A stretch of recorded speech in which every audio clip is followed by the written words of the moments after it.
পরিবর্তনের পথ শুরু নিজের ভেতর থেকেই।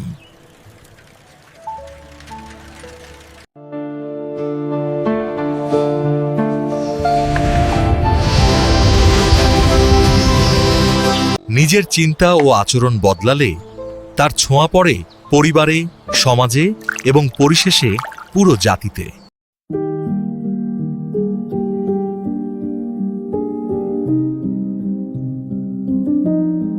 পরিবর্তন কখনো বাইরে থেকে আসে না, পরিবর্তনের শুরু হতে হবে নিজের ভেতর থেকে।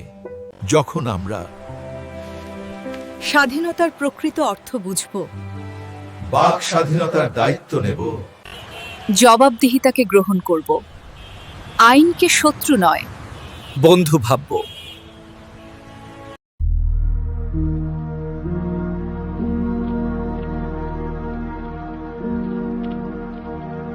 আর আমরা যখন নীতিহীনতার বিরুদ্ধে দাঁড়াবো, তখন সমাজে সত্যিকারের পরিবর্তন শুরু হবে।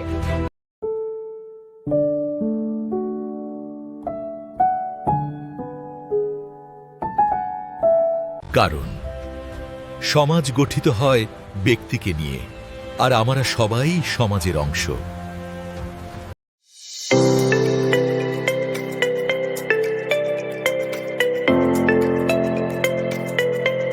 আমরা প্রত্যেকে যদি সঠিক পথে দাঁড়াই, তাহলে পুরো জাতি সঠিক পথে এগোবে।